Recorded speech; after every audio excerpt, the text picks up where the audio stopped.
Evelyn Harper had spent 3 years curating the perfect wine collection for the Metropolitan Gala. Her reputation as the youngest master sommelier on the East Coast depended on tonight's success. The crystal chandeliers cast amber light across bottles worth more than most people's houses, and somewhere in this glittering crowd, her fiancé Marcus was supposed to be networking with investors for their dream vineyard in Napa Valley. Instead, she found him with his tongue down her sister's throat behind the Chateau Margaux display. The bottle of Dom Pérignon in Evelyn's hand suddenly felt like a weapon. Her sister Claire, 28 and perpetually jealous, had her manicured fingers tangled in Marcus's hair, the same way Evelyn had touched him that morning when he'd promised this gala would change their lives. The engagement ring on Evelyn's finger burned like accusation. "You absolute bastard." Her voice came out steady, colder than the champagne she'd been about to serve to the Russian ambassador. Marcus jumped back, lipstick smeared across his mouth like evidence. Claire didn't even have the decency to look ashamed. She just smiled that venomous smile she'd perfected since childhood. "Evie, this isn't what it looks like," Marcus started, which was possibly the stupidest thing he could have said, given that his hand was still on Claire's ass. The champagne cork popped. Evelyn hadn't meant to open it, but her hands had moved on instinct, and now foam was cascading over her knuckles like fury made liquid. The sound drew attention from nearby guests. She could feel eyes turning toward them, could hear the whispers starting to spread through the crowd like wildfire. "How long?" Evelyn demanded, her sommelier's training keeping her voice measured even as her world crumbled. "How long have you been fucking my sister?" Claire laughed. Actually laughed. "Since your engagement party, darling. He proposed to you at noon and was inside me by midnight. You were always too busy with your wine obsession to notice what you were losing." The words hit harder than any slap. 6 months. They'd been planning a wedding for 6 months while he'd been sleeping with her own sister. The gala's music seemed obscenely cheerful, a jazz quartet playing something romantic while Evelyn's life imploded between the vintage Bordeaux and the rare Burgundy. Marcus reached for her, and she stepped back so fast she collided with someone solid. Strong hands caught her shoulders, steadying her, and she caught the scent of something expensive, cedar and leather and old money. The kind of cologne you couldn't buy in stores. "Careful," a voice rumbled above her head, dark and smooth like aged whiskey.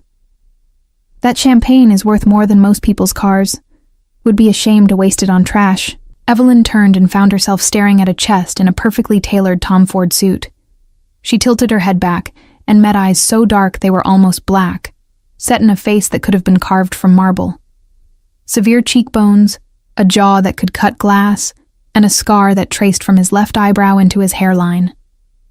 He looked like he'd walked out of a Renaissance painting and into an Armani campaign. The man was looking at Marcus and Claire with the kind of disdain usually reserved for something stuck to your shoe.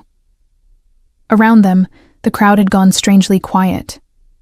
People were backing away, giving them space like this stranger was radioactive. "Who the hell are you?" Marcus demanded, trying to reclaim some authority, but his voice cracked on the last word. "Someone who appreciates fine wine more than you appreciate fine women, apparently." The stranger's hand was still on Evelyn's shoulder, warm through the silk of her dress. "This establishment belongs to people I do business with. I don't tolerate mediocre men making scenes at quality events." There was something in the way he said business that made Marcus go pale. Around them, Evelyn noticed men in dark suits positioning themselves at exits, not obviously, but deliberate. The kind of security that didn't carry visible weapons because they didn't need to. "Ezra Castellano," someone whispered nearby, and the name rippled through the crowd like a curse. Evelyn knew that name. Everyone in her world knew that name. He was the man who controlled the underground market for rare wines, stolen art, and artifacts that museums would kill for.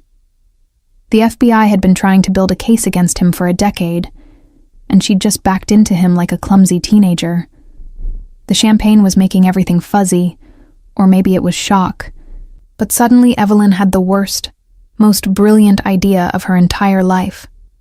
She turned in Ezra's grip, looking up at this dangerous stranger with his scarred face and his predator's eyes.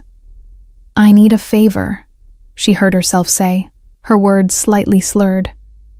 She'd been stress drinking all evening, sampling her own inventory like a fool. "Can you kiss me? I want to make him jealous." The entire room seemed to hold its breath. Ezra Castellanos' eyebrows rose fractionally, the only sign of surprise on his otherwise impassive face. Up close, she could see flecks of amber in those dark eyes, could see the way his jaw tightened as he studied her face. "You're drunk," he observed, not unkindly.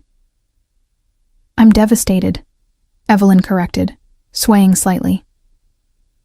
"But also drunk, yes. 3 glasses of Krug and half a bottle of Petrus because the Italian ambassador canceled. Please. I just caught my fiancé with my sister and I refuse to be the pathetic one at my own event." She could feel Marcus staring, could feel Claire's shock radiating across the space between them. The whole gala had stopped pretending not to watch. They were the center of a scandal that would fuel gossip for months. Ezra's hand moved from her shoulder to cup her jaw, his thumb brushing her cheekbone with surprising gentleness.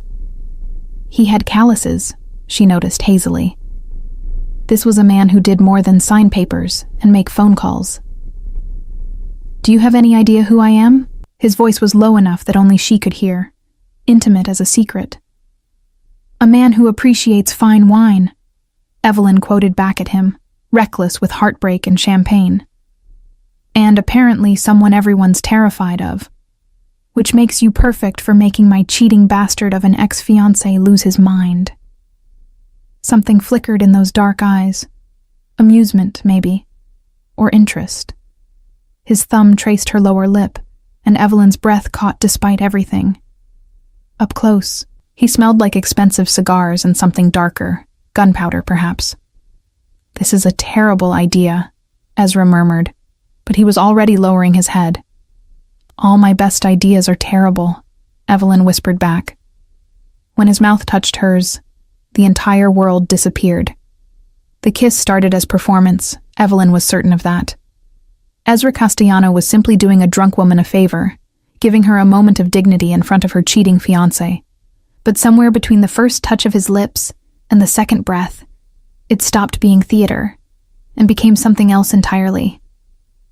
His mouth was warm and tasted like the Chateau d'Yquem she'd served earlier, honey and complexity, and something darker underneath.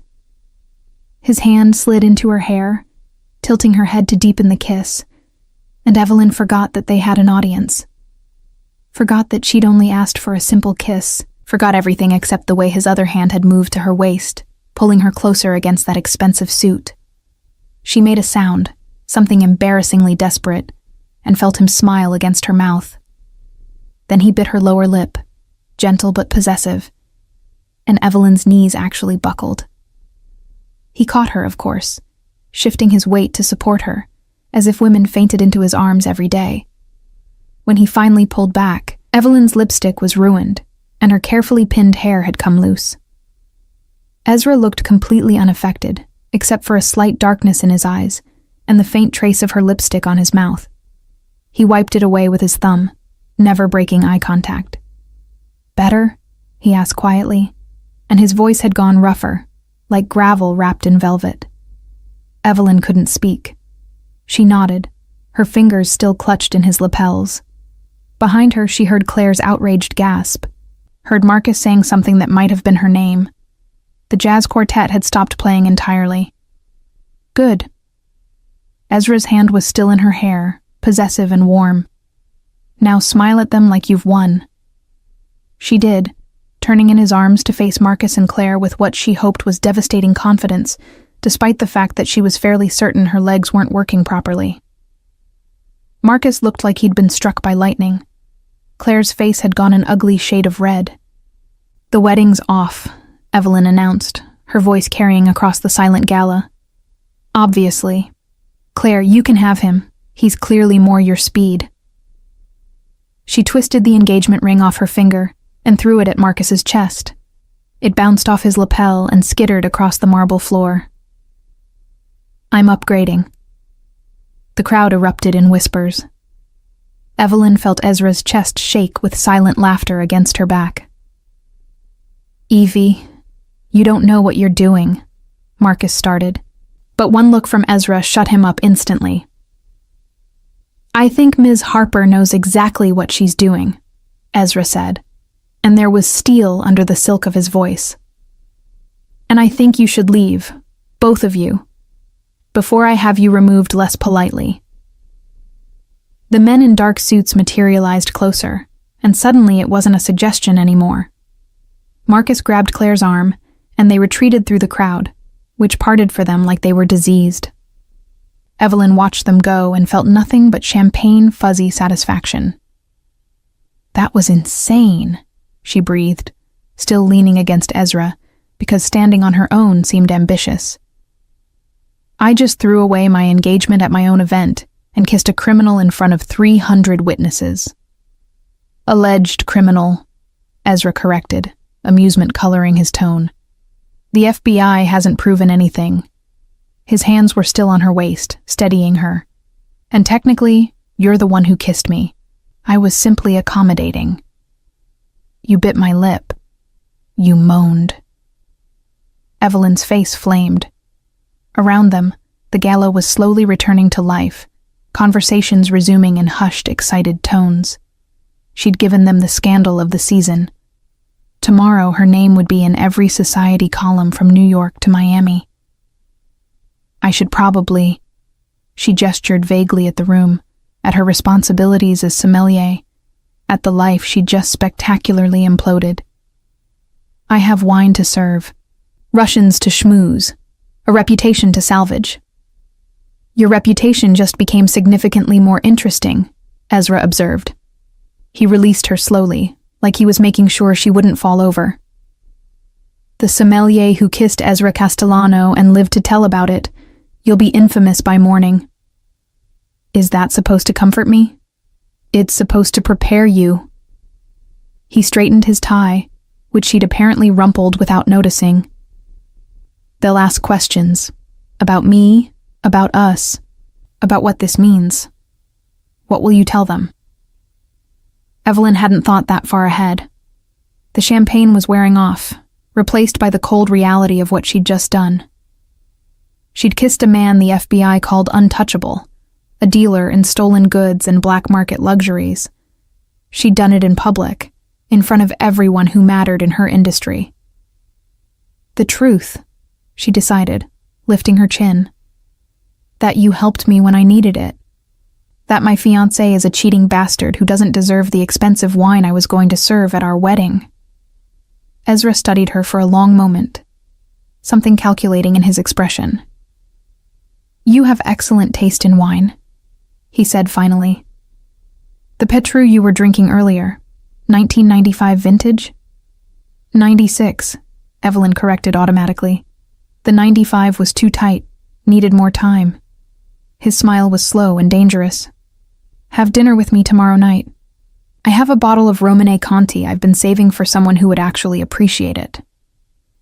That's a $50,000 bottle of wine. I'm aware.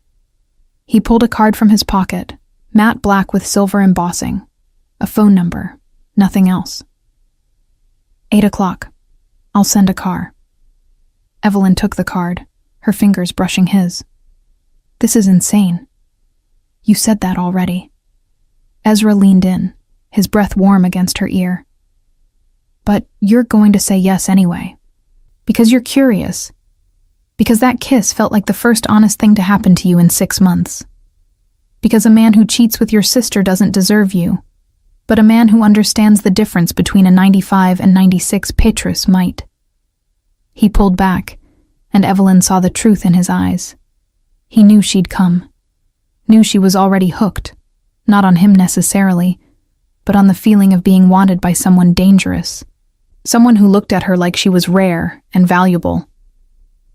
One dinner, she heard herself say, to thank you for tonight. Of course.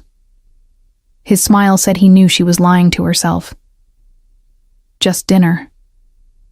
He left then, his security melting away with him, leaving Evelyn alone in the center of the gala with a black card in her hand and the taste of him still on her lips. Around her, the whispers crescendoed. She'd just agreed to have dinner with the most dangerous man on the East Coast. The Russian ambassador approached, smiling widely. "Ms. Harper, I think I need something very strong after that entertainment. What do you recommend?" Evelyn smiled back, slipping the card into her clutch. "I have a Macallan 50-year-old that seems appropriate. It's dangerous, expensive, and absolutely worth the risk." "Perfect," he laughed, not knowing she wasn't talking about whiskey at all. Evelyn woke up on her couch at noon with a headache like an ice pick through her skull and 17 missed calls from her mother. The champagne had been a mistake. The kiss had been a bigger mistake. Agreeing to dinner with Ezra Castellano might have been her worst decision yet, which was saying something considering she'd gotten engaged to a man who'd been sleeping with her sister. Her apartment looked like a crime scene. Her gala dress was puddled on the floor, her shoes kicked off in 2 different directions. The black card sat on her coffee table, accusatory and tempting. She'd looked Ezra up at 3 a.m, sleepless and spiraling, and the search results had been terrifying. Federal investigations, suspected arms dealing, a gallery in Soho that was definitely a front for something illegal. He'd been photographed at charity events with senators and supermodels, always in the background, always watching. One article called him the gentleman criminal. Another called him New York's most eligible sociopath. And she'd asked him to kiss her. Begged him, actually, in front of 300 witnesses. Her phone rang again. Her mother. Evelyn answered it with the resignation of someone facing execution. "Evelyn Marie Harper, what in God's name were you thinking?" Her mother's voice could have stripped paint. "You're on page 6, the Daily Mail. There are photos of you kissing that criminal, and your father is having heart palpitations." "Marcus was cheating on me with Claire," Evelyn said flatly, pressing her palm against her forehead. "At my own event. I found them together." Silence.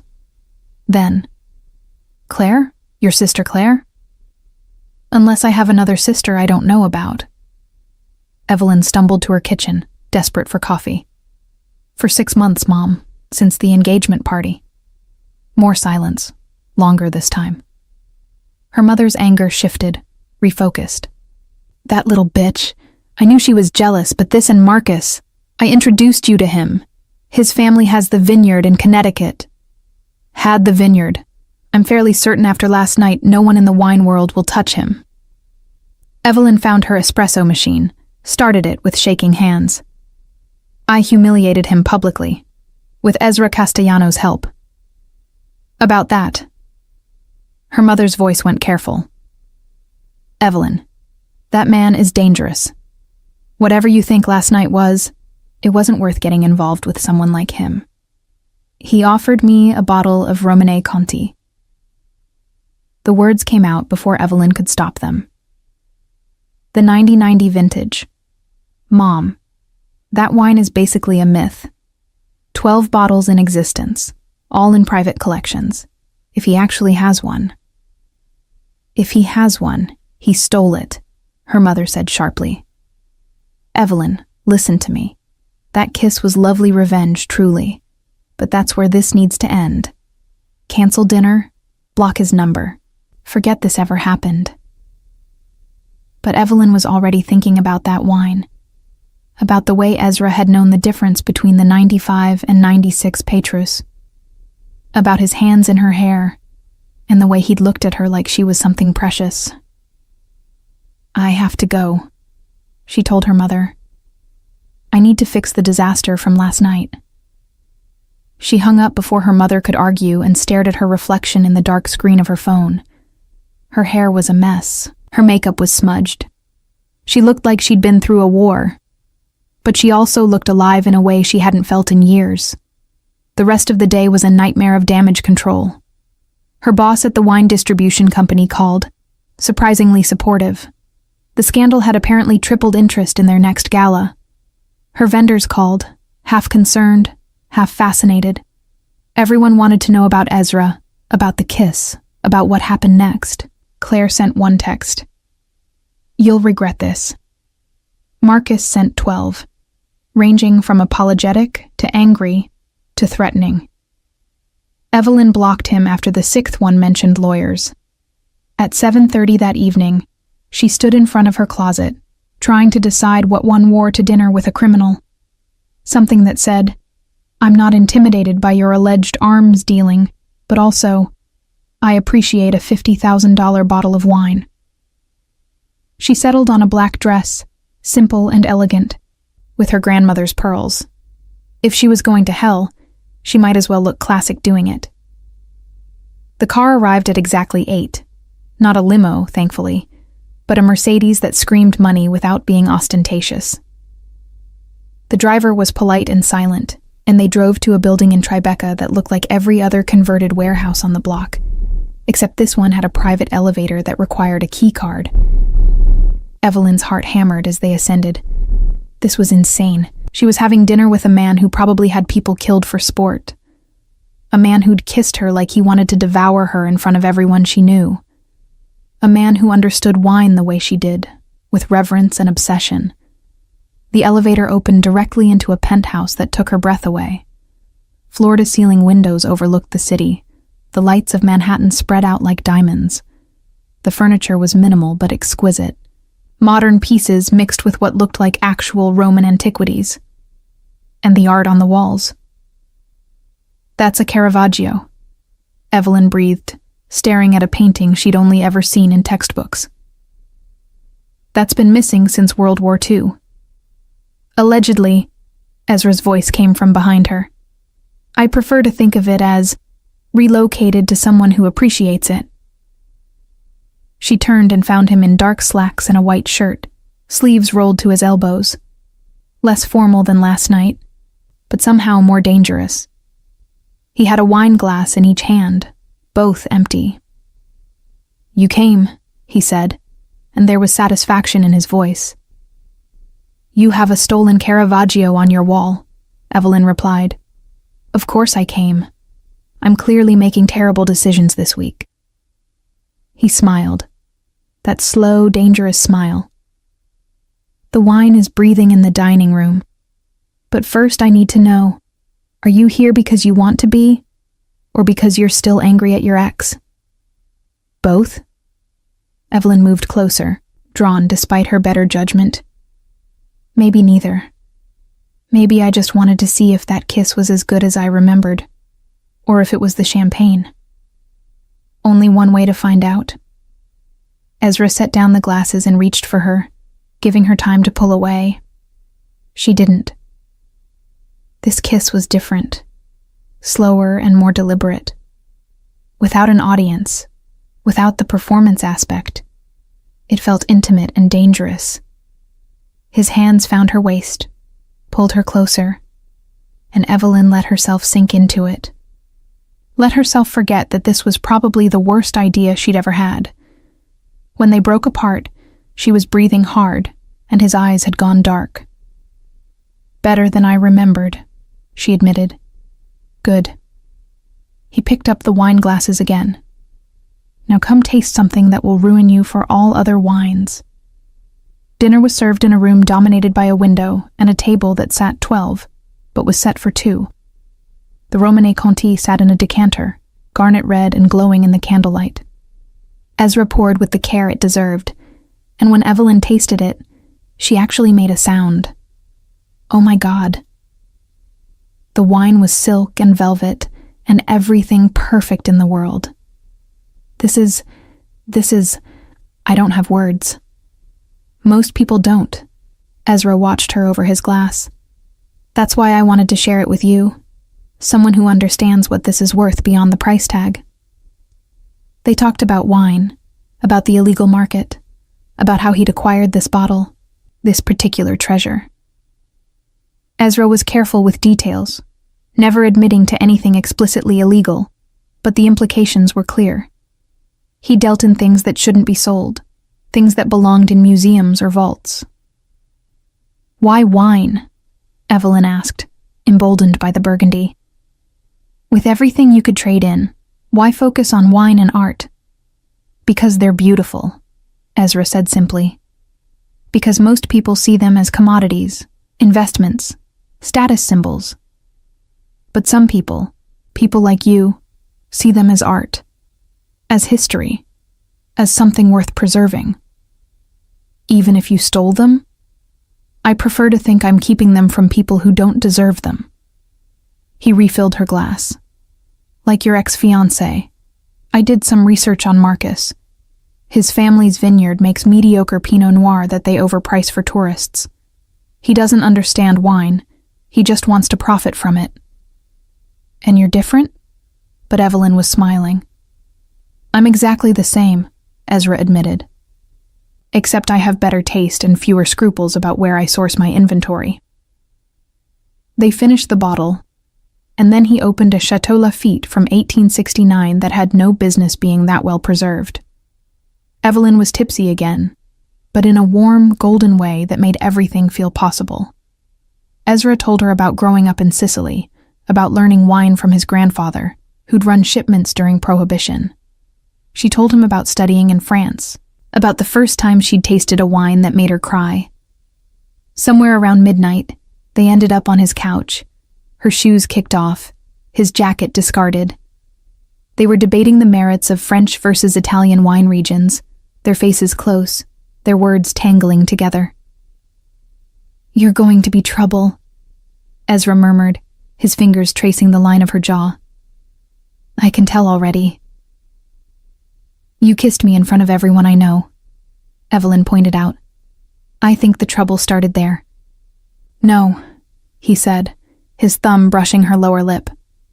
"The trouble started when you looked at me like I was your salvation instead of your damnation. When you understood the wine the way I do. That's when I knew I was in trouble." "One dinner," Evelyn whispered, even as she leaned into his touch. "That's what I said." "One dinner," Ezra agreed. "But we both know you're lying." When he kissed her this time, it wasn't for show or revenge or curiosity. It was because they both wanted it, needed it, this dangerous thing growing between them. And when he pulled her into his lap, when his hands slid into her hair and she made that desperate sound again, Evelyn knew she was already lost. She'd come here for wine and found something infinitely more intoxicating. Evelyn woke up in Egyptian cotton sheets that cost more than her monthly rent, in a bedroom with another stolen masterpiece on the wall. This one looked like a Monet. Morning light filtered through blackout curtains, and for a moment, she couldn't remember where she was. Then she felt the warm weight of Ezra's arm across her waist, and memory came flooding back. The wine, the conversation, the way he'd carried her to his bedroom sometime around 3 a.m., both of them too far gone on Burgundy and chemistry to pretend they weren't going to end up exactly here. "You're thinking too loud," Ezra murmured against her shoulder, his voice rough with sleep. "I can hear your panic from here."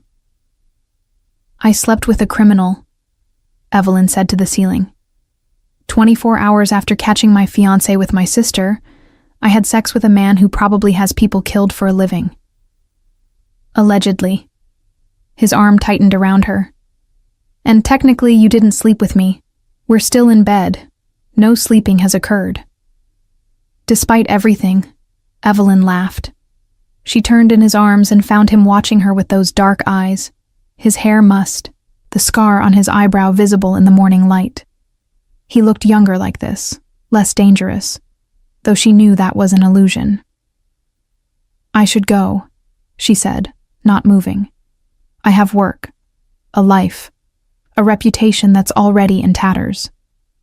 "Your reputation is fine," Ezra replied, his hand tracing lazy patterns on her back. "Better than fine. You're now the woman who made Ezra Castellano interested enough to publicly claim. Do you have any idea how rare that is? Should I be flattered or terrified?" "Both." He kissed her forehead, gentle in a way that shouldn't have worked on a man like him. "Stay for breakfast. I have a chef who makes pancakes that will change your life, and I want to discuss a business proposition." Evelyn pulled back to look at him. "What kind of business proposition?" The kind that involves wine, revenge, and possibly ruining your ex-fiancé's life completely. Ezra's smile was wicked. Unless you're satisfied with just humiliating him publicly? She should have said yes.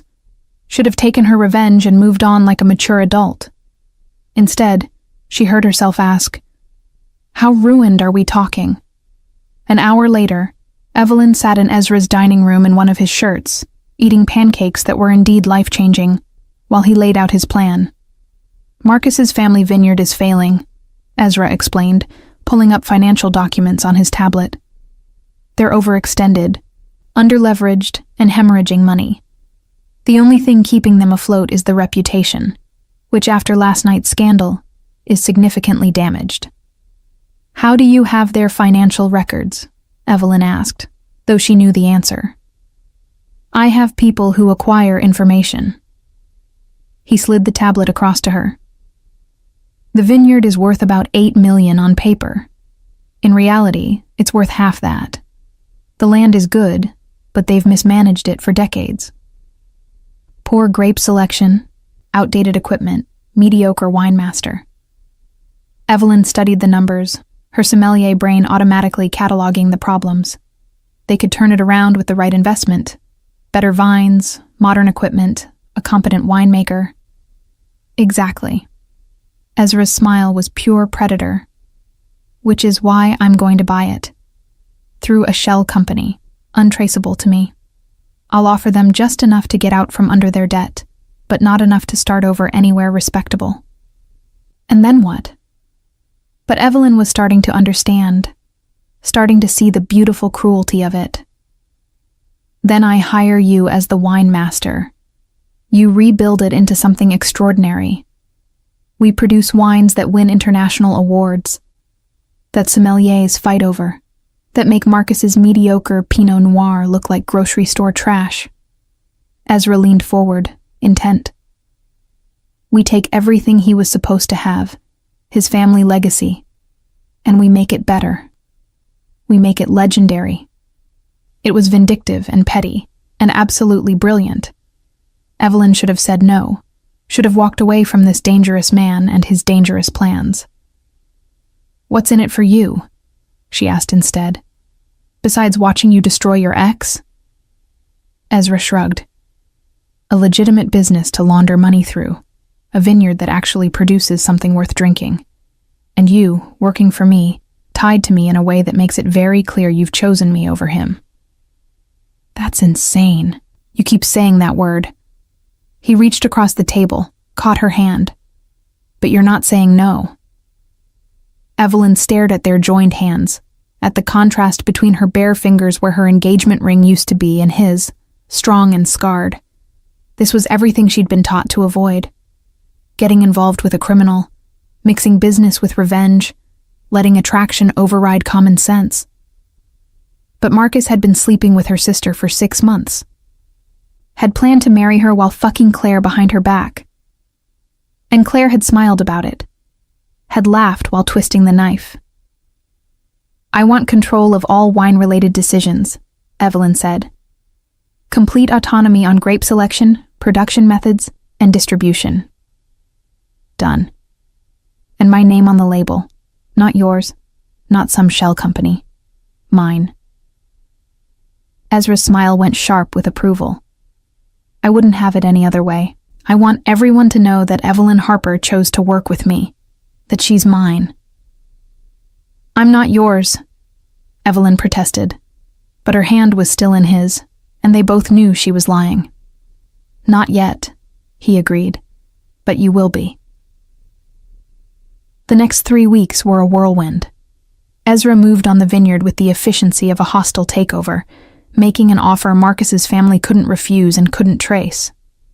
The sale went through before they could mount a defense, and suddenly Evelyn owned, on paper at least, the Harper family legacy.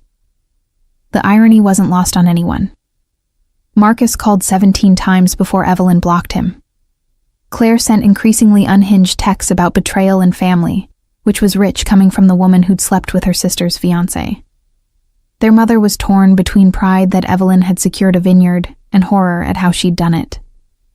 Evelyn barely noticed. She was too busy working with Ezra's team to modernize the operation, hiring a new crew, selecting new grape varietals. Ezra had resources she couldn't have dreamed of, contacts in France and Italy and California who owed him favors. Within 2 weeks, they had rootstock from Burgundy that simply wasn't available on the legitimate market. "I don't want to know where you got this," Evelyn said, examining the vine cuttings with reverence. "Probably not," Ezra agreed. He was watching her work with the same intensity he'd watched her taste wine that first night. "You're incredible when you're focused like this. I can see why you won all those awards." They spent every night together, either at his penthouse or at the vineyard, blending business with pleasure in ways that would have horrified her 6 months ago. Ezra was demanding and dangerous, and exactly what she hadn't known she needed.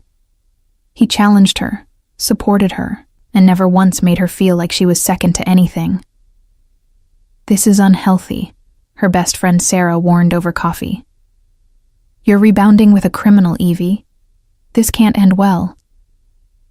"Probably not," Evelyn agreed, stirring her latte. "But I've never felt more alive. Marcus made me feel small, like my passion for wine was an obsession that took away from us.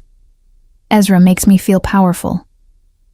"Ezra makes you feel desired," Sarah corrected gently. "There's a difference." But was there? Evelyn thought about the way Ezra looked at her when she identified a wine by taste alone, the pride in his eyes when she negotiated with distributors. He desired her, yes, but he also respected her in a way Marcus never had. The grand reopening of the vineyard was scheduled for October, a harvest festival that would introduce Evelyn's first vintage to the world. Invitations went to every major player in the wine industry, every critic who'd ever written about the Harper family's mediocre Pinot Noir. Marcus and Claire were conspicuously not invited. The day before the festival, Evelyn stood in the renovated tasting room, watching workers hang lights and arrange tables. The space looked nothing like it had under Marcus's family. It looked elegant and modern, ready to produce wines that would make history. Nervous? Ezra appeared beside her, 2 glasses of wine in hand. Their first vintage, a Pinot Noir that had been aging in French oak for exactly 90 days. "Terrified," Evelyn admitted, taking a glass. "What if it's not good enough? What if I've destroyed the Harper legacy instead of saving it?" "Taste it," Ezra commanded gently. She did, and relief flooded through her. It was young, yes, needed more time, but the bones were there. Complexity, depth, a hint of what it would become. It was going to be extraordinary. "It's going to be perfect," Ezra said, reading her expression. "Just like you." "I'm not perfect," Evelyn protested. "I'm vindictive and petty, and I'm sleeping with a criminal to get revenge on my ex." "Alleged criminal," he corrected with a smile. "And you're sleeping with me because you want to. The revenge is just a bonus." He set down his glass and pulled her close. "I need to tell you something." The seriousness in his tone made her heart skip. "What?" "I'm being investigated. The FBI has been building a case for months, and they're getting close." "How close?" Evelyn's stomach dropped. She'd known this was coming, had known from the moment she'd looked him up that Ezra Castellano lived on borrowed time, but knowing abstractly and hearing it out loud were different things. "Close enough that my lawyers are nervous. Close enough that I need to start distancing my legitimate businesses from my less legitimate ones." Ezra's hands were steady on her waist, his voice calm. "Which means the vineyard needs to be entirely yours. No shell companies, no hidden ownership. Just you." "They'll know," Evelyn said immediately. "They'll know you're behind it, that I'm connected to you. It won't protect either of us." "It will protect you," he corrected. "If I go down, and I might, you'll have plausible deniability. A vineyard you legitimately own, bought with money that was cleanly laundered before it reached you. The FBI can suspect all they want, but they won't be able to prove you knew where the funding came from." Evelyn pulled back to look at him. You planned this from the beginning. The vineyard wasn't just about revenge or wine. It was about setting me up with something legitimate before everything falls apart. Yes. No apology, no shame. I told you that first night you have excellent taste in wine. You deserve a vineyard that matches your talent, whether I'm around to enjoy it with you or not. You're talking like you're going to prison. I'm talking like a man who understands probability. Ezra cupped her face, his thumb tracing her cheekbone. I've been doing this for 15 years, Evelyn. I've gotten away with things that should have put me away for life. The odds were always going to catch up eventually. She should have been angry.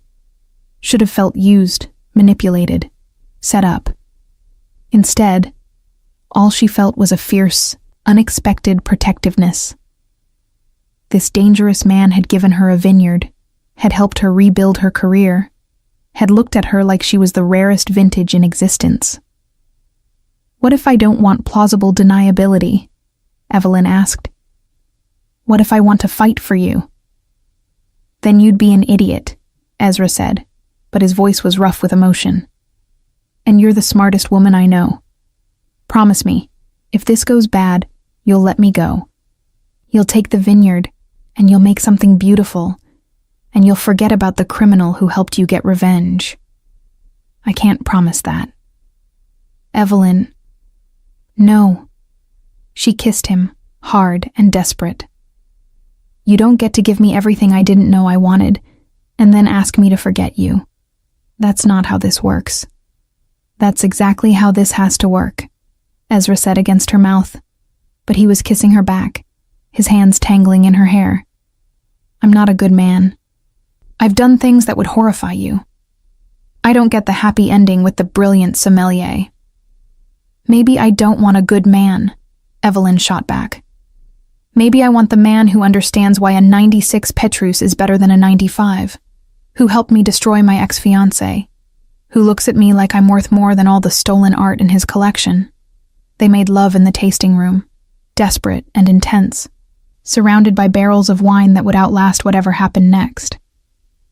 Afterward, lying on the floor with Ezra's jacket as a pillow, Evelyn made a decision. I'm not letting you go, she said quietly. If the FBI comes, I'll get you the best lawyers. If you need an alibi, I'll provide one. If you go to prison, I'll visit every week with bottles of wine I'm not supposed to smuggle in. Ezra laughed, pained and genuine. You're insane. You keep saying that. Evelyn echoed his words from weeks ago. But I'm not changing my mind. The Harvest Festival was a triumph. Critics raved about the transformation of the vineyard, about Evelyn's vision and expertise. Orders came flooding in before the first vintage was even bottled. By sunset, Evelyn had secured contracts with 3 Michelin-starred restaurants and a distributor in Hong Kong. Marcus showed up anyway, drunk and belligerent, dragging Claire behind him. Security stopped them at the gate, but not before Marcus started shouting about theft and betrayal and illegal dealings. Everything was done legally, Evelyn said coldly, walking out to confront them with Ezra at her back. Your family sold the vineyard to a legitimate buyer. The fact that I'm running it now is simply good business. You're sleeping with him, Claire spat, glaring at Ezra. Everyone knows. You threw away your career, your reputation, your family for a criminal. I threw away a cheating fiancé and a backstabbing sister, Evelyn corrected. I gained a vineyard, a career I actually control, and a man who respects me. I'd say I came out ahead. He's using you, Marcus slurred. He's using you to launder money, to legitimize his business. You're just another asset to him. Evelyn felt Ezra tense behind her, felt his anger like a physical thing. But she didn't need him to defend her, not this time.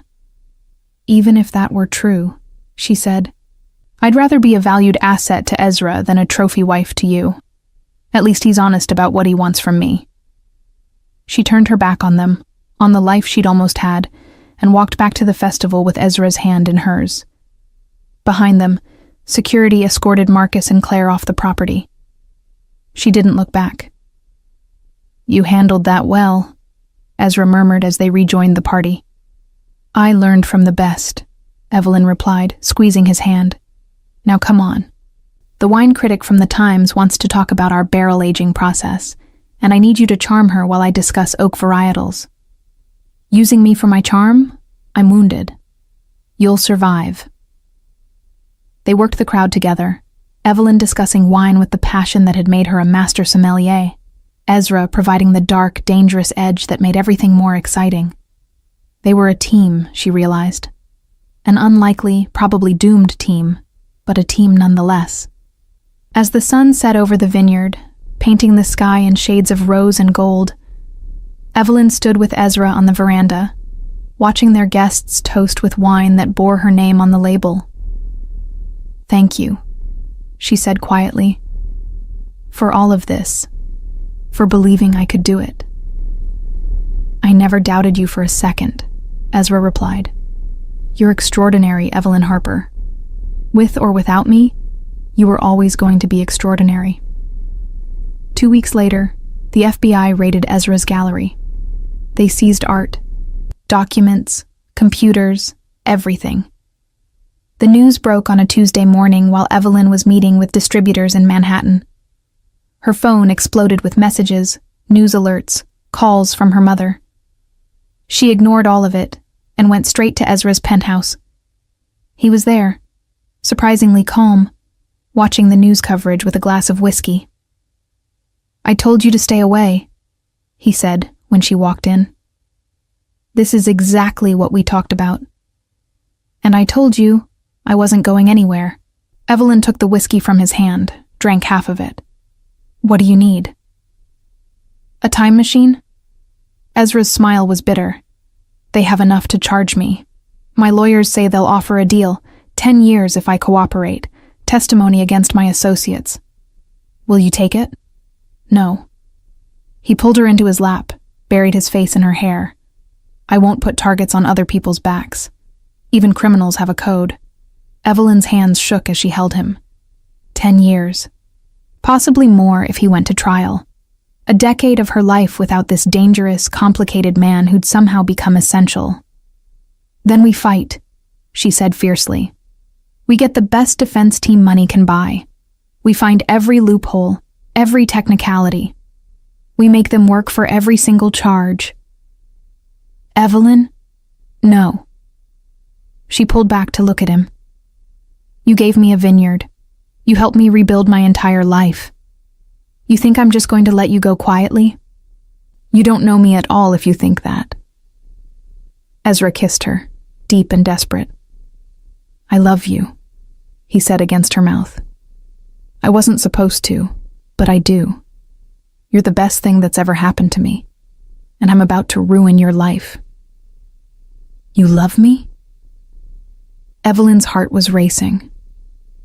They'd never said it before, had danced around it for weeks, but hearing it now, with everything falling apart, felt both perfect and tragic. "Desperately," Ezra confirmed. "Which is why you need to walk away. Before you're photographed here, before anyone can connect you to this more than they already have."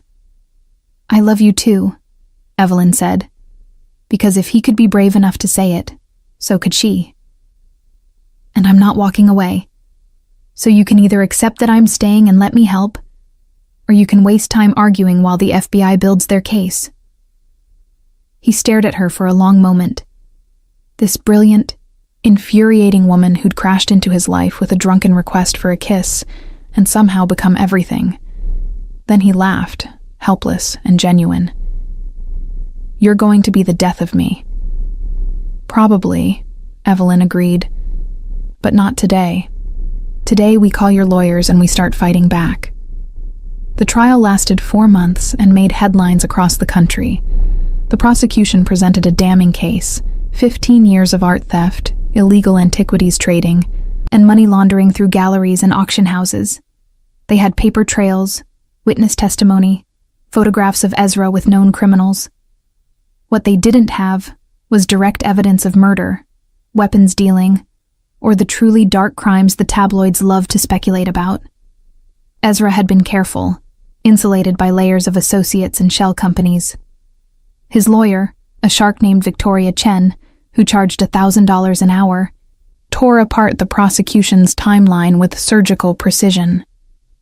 Evelyn attended every day of the trial, sitting in the front row in elegant suits that said she refused to be intimidated. The press called her the Mafia sommelier, which was both inaccurate and impossible to shake. Her face was in every tabloid, her past with Marcus dragged up and dissected. Evelyn Harper trades one scandal for another, Page 6 declared. From cheating fiancé to criminal lover, the master sommelier certainly has a type. Her mother begged her to skip the trial, to distance herself before it was too late. Sarah stopped calling after Evelyn refused to see reason. Even her professional colleagues started avoiding her, afraid that association would taint their own reputations. Evelyn didn't care. She showed up every day, and every evening she returned to the vineyard, working until her hands ached, and her mind was too tired for fear. The first vintage was bottled and ready for release. Orders were still coming in despite the scandal, or maybe because of it. Notoriety sold almost as well as quality. On day 73 of the trial, the prosecution called Marcus as a witness. Evelyn felt Ezra tense in his seat at the defense table. He'd been composed throughout the entire trial, never showing emotion, but now his jaw tightened. He'd promised her he wouldn't react, wouldn't give them the satisfaction, but she could see the effort it took. Marcus took the stand looking smug, dressed in an expensive suit that probably came from his new girlfriend's money. Claire had dumped him 3 weeks after the vineyard sale. Apparently loyalty wasn't her strong suit with anyone. "Mr. Harper," the prosecutor began, "can you describe your relationship with the defendant?" "I don't have one," Marcus said clearly, "but he manipulated my ex-fiancé into a relationship in order to steal my family's vineyard. It was a deliberate, calculated attack." Ezra's lawyer objected immediately. "Speculation. The witness has no direct knowledge of Mr. Castellano's relationship with Ms. Harper." "Sustained," the judge agreed, but the damage was done. The jury had heard it. The prosecutor continued, walking Marcus through the timeline of the vineyard sale, implying that Ezra had targeted Evelyn specifically to hurt Marcus's family. It was absurd. Ezra hadn't even known who Marcus was before that night at the gala, but the narrative was compelling. When Victoria Chen cross-examined, she was merciless. "Mr. Harper, isn't it true that you were having an affair with Ms. Harper's sister during your engagement?" Marcus flushed. "That's not relevant." "It's extremely relevant," Victoria countered. "You're claiming Mr. Castellano manipulated your ex-fiancé, but you were the one who betrayed her first, correct?" "That doesn't have anything to do with—" "Answer the question," the judge instructed. "Yes," Marcus admitted through gritted teeth. "I had a relationship with her sister." "A 6-month affair," Victoria clarified, "that you conducted behind Ms. Harper's back while planning a wedding with her. And when she discovered this affair at a public event, she ended the relationship, correct?" "Yes, but—" "And 3 weeks after that, the vineyard was sold. A vineyard that, according to financial records, was hemorrhaging money and facing bankruptcy within 6 months. Your family needed to sell, didn't they, Mr. Harper?"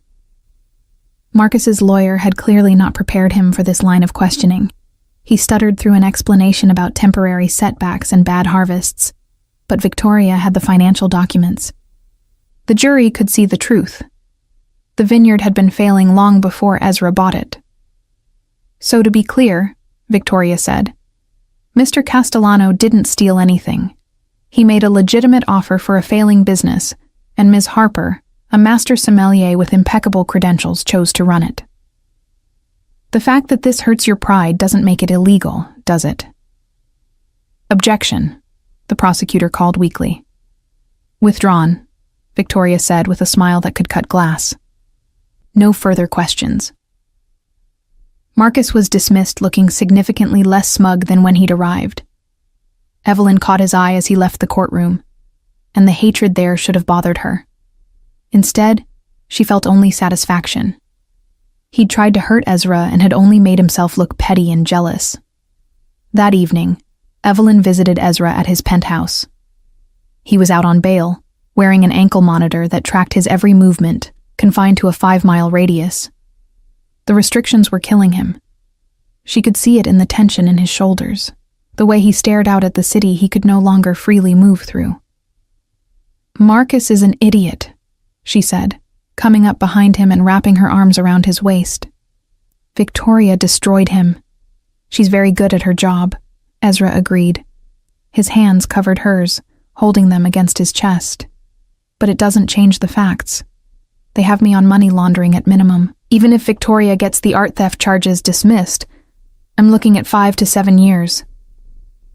5 to 7 years isn't forever," Evelyn said, though her throat was tight. "The vineyard will still be there. I'll still be there." Ezra turned in her arms, his face serious. "You can't wait for me. 5 years, Evelyn.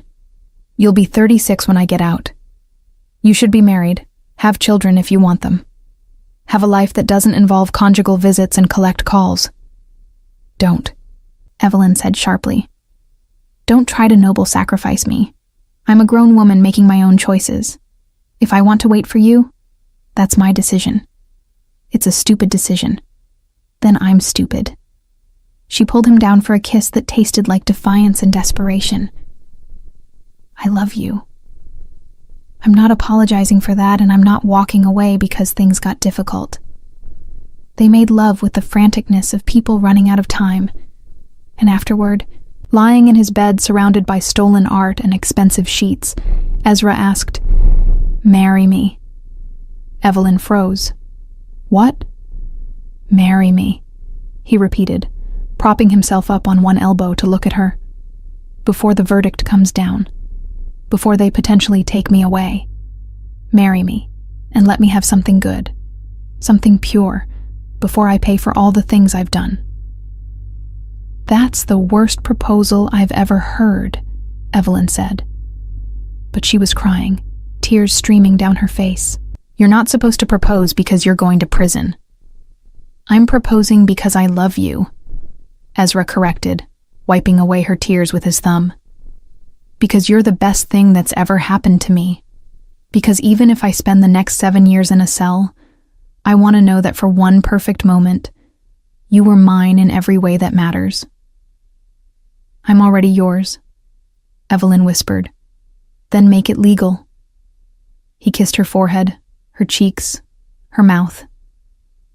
"Marry me, Evelyn Harper. Let me be your husband, even if I'm a terrible one. Let me have that." She should have said no. Should have pointed out that marrying him would destroy what was left of her reputation, would tie her legally to a convicted criminal, would make her life exponentially harder. Instead, she said, yes.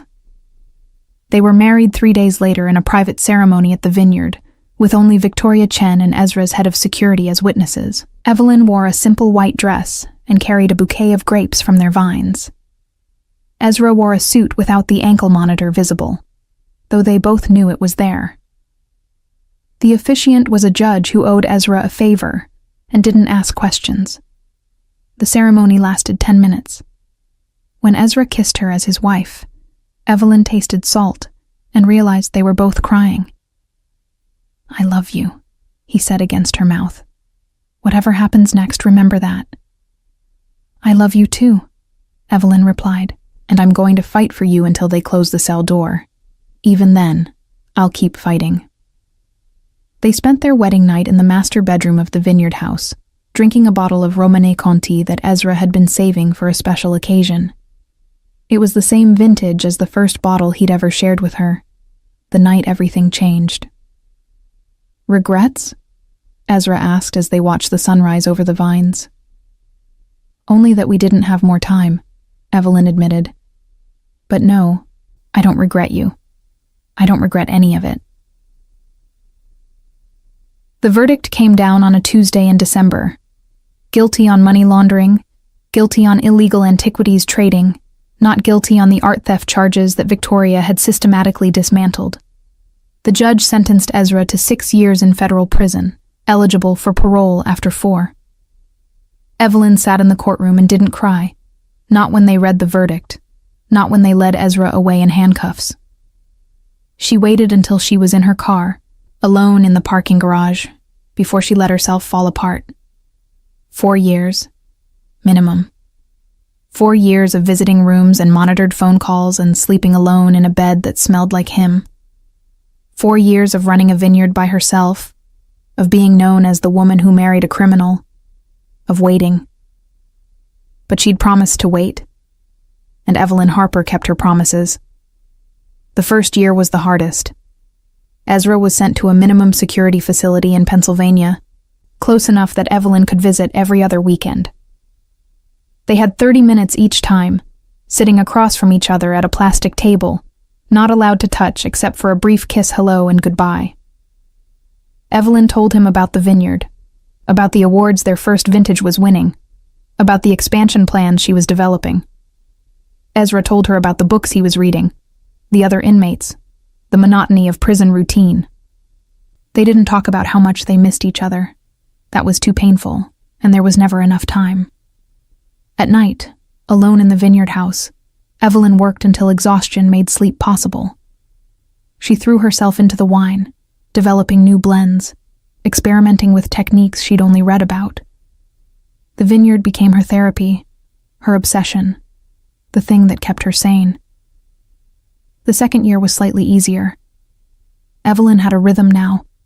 Visits every other weekend, phone calls on Tuesday and Thursday evenings, letters in between. She'd hired a full staff for the vineyard and was producing 3 different labels, all critically acclaimed. Money was no longer a concern. Between the wine sales and the legitimate investments Ezra had set up before his arrest, she was wealthy in her own right. Marcus tried to sue for ownership of the vineyard, claiming the sale had been made under duress. His case was thrown out within a month. He had no standing and no evidence. Claire sent a letter asking for money, claiming family obligation. Evelyn burned it and didn't respond. Her mother visited once, surprising Evelyn by arriving unannounced on a Saturday morning. "I don't approve," her mother said, walking through the vineyard that now bore Evelyn's name on every label. "I think you threw your life away for a criminal, but I'm proud of what you've built here. Your father would have been proud too. It wasn't forgiveness, but it was something." Evelyn took it. The third year, Ezra was transferred to a facility in New York, even closer. The visits increased to once a week. He looked older, lines around his eyes that hadn't been there before, but his smile when he saw her was the same. "2 more years," he said during one visit. "Maybe less if I get parole. Can you wait 2 more years?" "I'd wait 20, Evelyn replied, and meant it. On their 3rd anniversary, Evelyn brought a bottle of their wine to the visiting room. The guards confiscated it immediately. Alcohol wasn't allowed, but they'd seen it. Ezra had seen her bring a bottle of Harper Vineyard Reserve, the wine that critics were calling transcendent, and the best American Pinot Noir in a generation. "You did it," he said, his voice rough with emotion. "You made something extraordinary." "We did it," Evelyn corrected. "This is ours." The 4th year, Ezra came up for parole. Evelyn attended the hearing with Victoria Chen, who was still technically on retainer, though Ezra had paid her enough to retire twice over. They presented evidence of Ezra's good behavior, his participation in prison education programs, letters from the warden praising his conduct. The parole board deliberated for 3 hours. When they granted parole, Evelyn's knees actually gave out. Victoria caught her, laughing and crying at the same time. They'd done it. After 4 years of waiting, of visiting rooms and monitored calls and sleeping alone, Ezra was coming home. He was released on a Wednesday in April, early morning when the spring sun was just starting to warm the vineyard. Evelyn picked him up herself, standing outside the prison gates in jeans and one of his old shirts, her hair in a messy bun. When Ezra walked out, he looked thinner, older, but his eyes found her immediately. She ran to him, not caring about dignity or composure, and he caught her, lifting her off her feet like she weighed nothing. "Hi," he said, his face buried in her hair. "Hi," Evelyn replied, crying and laughing. "Welcome home." They drove to the vineyard in silence, hands clasped, unable to speak past the emotion. When they pulled up to the house, Ezra stopped and stared. She'd expanded it, added a second floor and a proper wine cellar. The grounds were immaculate, the vines heavy with new growth. In the distance, she could see workers tending the fields, the business of the vineyard continuing like a well-oiled machine. "You've been busy," Ezra said quietly. "I had a lot of time to fill," Evelyn replied. "Come on, I want to show you something." She led him to the wine cellar, newly built and climate-controlled to perfection. Rows of bottles lined the walls, different vintages and labels, all bearing the Harper name. But in the center of the room, in a place of honor, sat a single bottle in a custom display case. Romanée Conti, 1945. "You didn't," Ezra breathed. "I did," Evelyn confirmed. "I tracked it down through one of your old contacts. Don't ask which one or how much I paid. You don't want to know. But I've been saving it for today." She opened the case and pulled out the bottle with reverent hands. This vintage, produced right after World War II when wine-making materials were scarce and every bottle was precious, was legendary. Worth at least $200,000, possibly more. "This is insane," Ezra said, but he was smiling. "You keep saying that," Evelyn teased, echoing their first conversation. She pulled out 2 crystal glasses, the good ones she'd bought for this specific moment. "But you're not stopping me." They opened the bottle together, letting it breathe for exactly 10 minutes before pouring. The wine was the color of garnets and autumn leaves, and when Evelyn tasted it, she actually gasped. "Oh my God!" "Extraordinary?" Ezra asked, watching her face. "Beyond extraordinary." She handed him his glass. This is everything wine should be. History and art and passion in liquid form." They drank slowly, savoring every sip, sitting on the floor of the wine cellar like teenagers sneaking their parents' alcohol. Outside, the vineyard hummed with life. Inside, they had this perfect moment, this perfect wine, this perfect reunion. "I need to tell you something," Ezra said, setting down his empty glass. "The FBI still watches me. They always will. Being with me means being scrutinized, investigated, suspected. Your life would be easier if—" Evelyn kissed him, cutting off the words. Don't try to martyr yourself again. We've been married for 4 years. I've waited for you, built a life for us, tracked down a bottle of wine that technically shouldn't exist on the open market. I'm in this, Ezra. Completely. You could still—" "No," she said firmly. "The only thing I could do is love you for the rest of my life and make wine that people will talk about for generations. That's it. That's the only option." Ezra pulled her into his lap, holding her like he'd dreamed about for 4 years. "I don't deserve you." "Probably not," Evelyn agreed, "but you're stuck with me anyway." They made love in the wine cellar, surrounded by bottles that would outlast them both, christening this new chapter of their lives. And later, much later, they walked through the vineyard hand in hand as the sun set, talking about plans for the future. "I want to expand," Evelyn said. "Add a tasting room, maybe a restaurant, host events, educational seminars. Make this place a destination." "I want to go legitimate," Ezra replied. "Completely. No more gray areas, no more questionable deals. Just wine and art that I acquire legally. Can you do that? Go completely straight after everything?" "For you?" He stopped walking, turned to face her. "I can do anything. I spent 4 years in prison thinking about the life I wanted with you. It doesn't include the FBI or criminal investigations or any of that. Just this. Just us. Just making something beautiful together." They sealed the promise with a kiss as the sun disappeared behind the hills, painting the sky in shades of wine and blood and gold.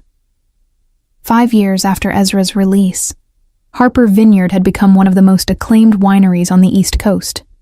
Their Pinot Noir won international awards. Their Chardonnay was served at the White House. Wine critics made pilgrimages to taste their limited release vintages, and bottles sold out within hours of each launch. Evelyn and Ezra ran it together, a team in every sense.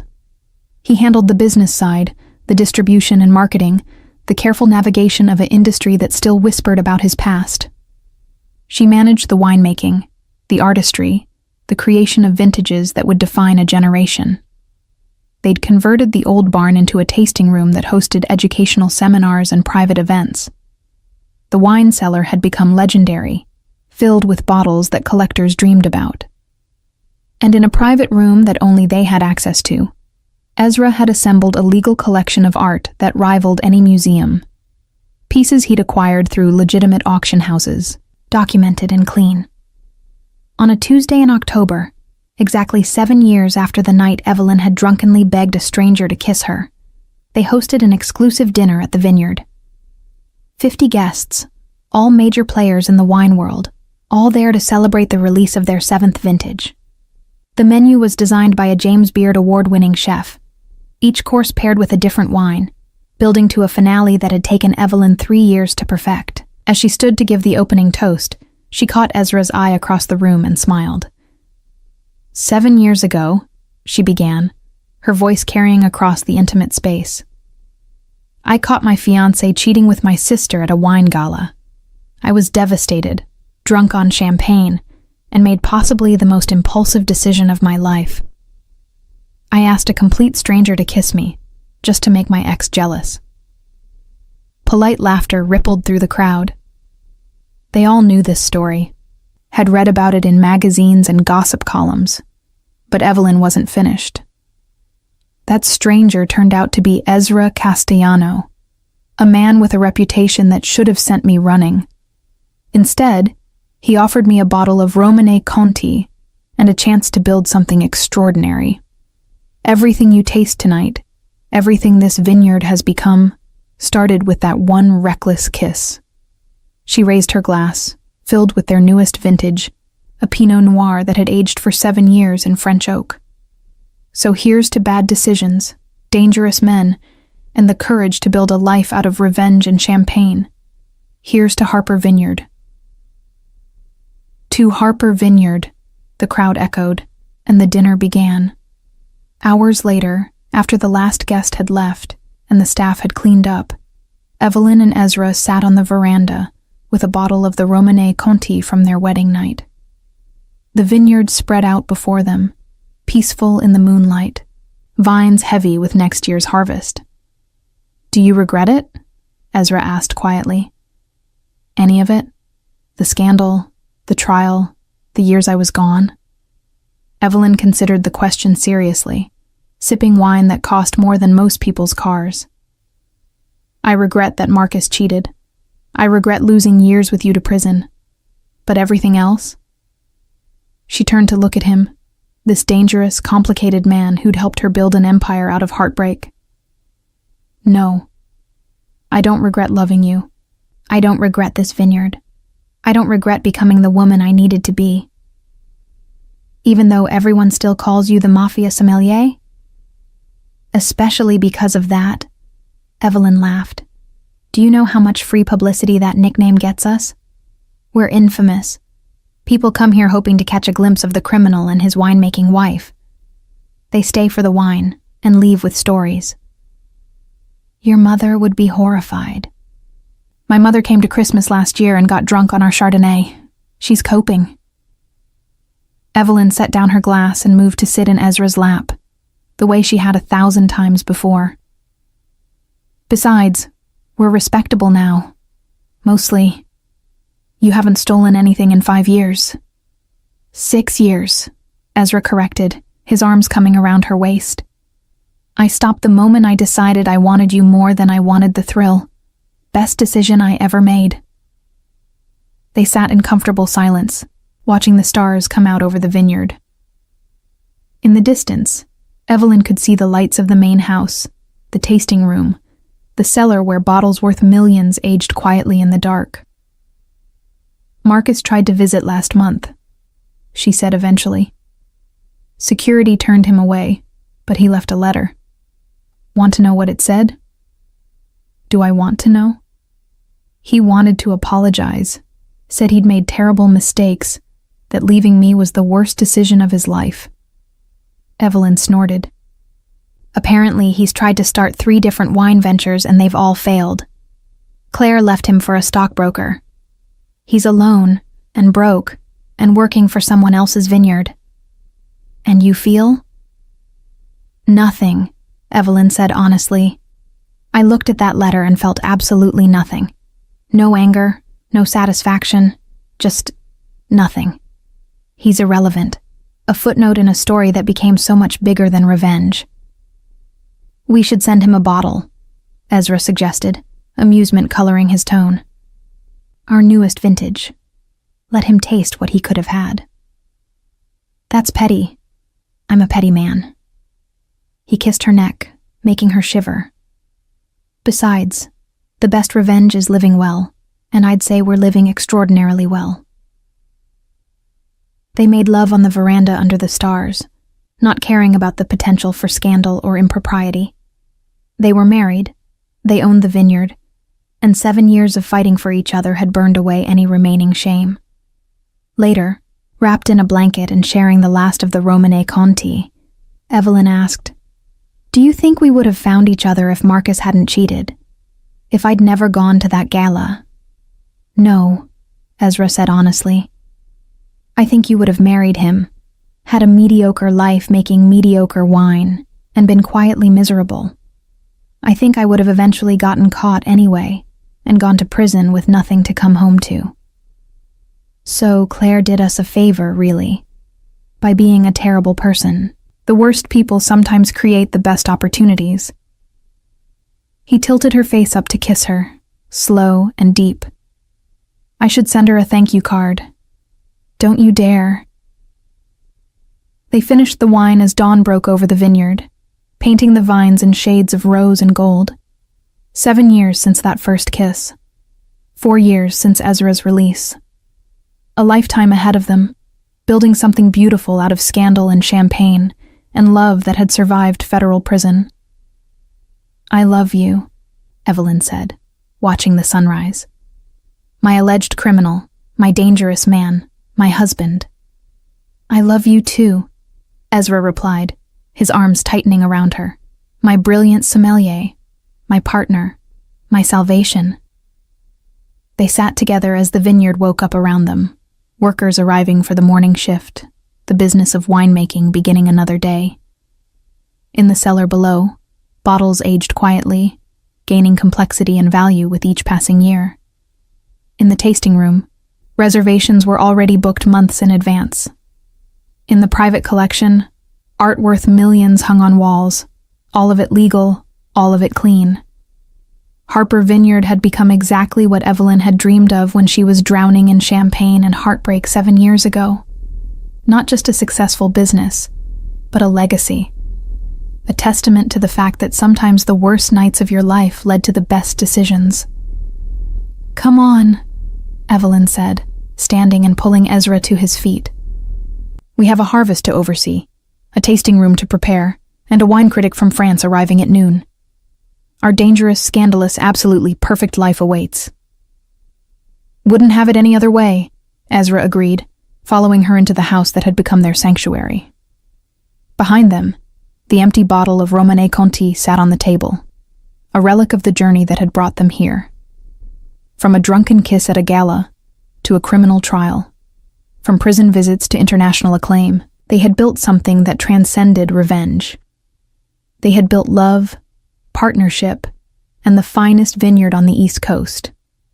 And every bottle they produced, every vintage that bore the Harper name, was a tribute to that first reckless moment when Evelyn Harper had looked at the most dangerous man in the room and asked, "Can you kiss me? I want to make him jealous." She had touched the Mafia boss and lived to tell the tale. Better than that, she had married him, reformed him, and built an empire with him. The best revenge, as it turned out, wasn't just living well. It was living dangerously, passionately, and abundantly happy.